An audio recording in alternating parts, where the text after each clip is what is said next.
మనసుతో మనము కార్యక్రమాన్ని భగవంతుని స్మరిస్తూ వెళ్తాం ఆలయానికి. మనసుకు మించిన పెద్ద గొప్ప వస్తువు ఇక ఉండదు.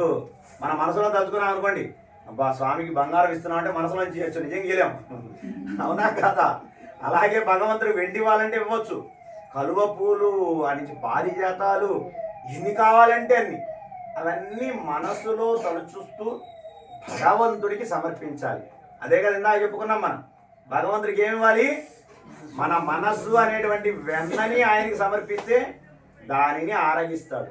అందుకే నిన్నటి రోజున మనం ఆహారాన్ని కూడారై పాయసాన్ని సమర్పించే సంవత్సరం ఏమనుకున్నాం? అహమన్న మహమన్న మహమన్నం, నేను అన్నానయ్యా నువ్వు తినవయ్యా, నేను అన్నానయ్యా నువ్వు తినవయ్యా, నువ్వు స్వీకరించవయ్యా నన్ను అని పరమాత్మను అలా ప్రార్థించాలి. మన మనసుతో అన్నీ చెయ్యాలి. మనసుకు మించినటువంటి గొప్ప వరం ఇంకోటి లేదు. మనకు శారీరకంగా అంటే ఎన్నో దారిద్ర్యాలు ఉంటాయి, కానీ మానసిక దారిద్ర్యం ఉండదు. మన మనసులో తలుచుకున్నాం అనుకోండి, ఏ పనైనా చేయొచ్చు కదా. అలా మానసికంగా కూడా ఈరోజు ఈ కార్యక్రమంలో అందరం పాల్గొందాం. అలాగే మనం అందరము కూడా స్వామి నామాన్ని స్మరిస్తూ వెళ్తాం. అమ్మా, లౌకిక విషయాలు మాట్లాడవద్దు. ఎప్పుడు మనం వెళ్ళేటప్పుడు భగవంతుడి నామాన్ని స్మరిస్తూ వెళ్తాం. అలా ముందుకు వెళ్ళిన తర్వాత డైరెక్ట్గా ఆలయంలోకి వెళ్ళాం.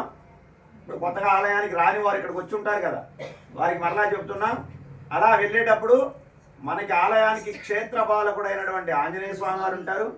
ఆ ఆంజనేయ స్వామి వారికి కూడా ఈ సారినంతటినీ దర్శింపచేసి అవకాశం ఉంటే అక్కడికి వెళ్ళిన తర్వాత ఇంకొక గైడ్ లైన్స్ తోటి అందరము లోపలికి వెళ్ళి కూడా అలా ఒక్కసారి ప్రదక్షిణ చేసి, అందరూ నెట్టుకోవద్దు, చిన్న చిన్న దారులు ఉంటాయి, అందువల్ల చిన్నగా లోపలికి వెళ్ళి అలా ఆలయం చుట్టూ ఒక్కసారి ప్రదక్షిణ చేసి, హనుమంతుల వారికి మా పెద్దలు మా పూర్వులు ఇలాంటి కార్యక్రమాలు చేశారయ్యా, ఇంతకాలానికి మాకు ఈ అదృష్టం దొరికింది అని హనుమంతుల వారికి దర్శింపచేసి అక్కడి నుంచి ఆలయం లోపలికి వెళ్ళే ప్రయత్నం చేద్దాం.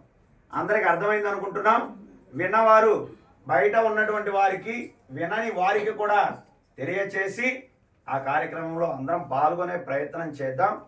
ఇప్పుడు మంగళ హారతులను మనము సమర్పించి ఇక్కడి నుంచి చిన్నగా ముందుగా అందరూ బయటికి వెళ్ళంగానే వెళ్ళొద్దు, అందరం కలిసి మరలా ఒక గోష్ఠిగా వెళ్దాం.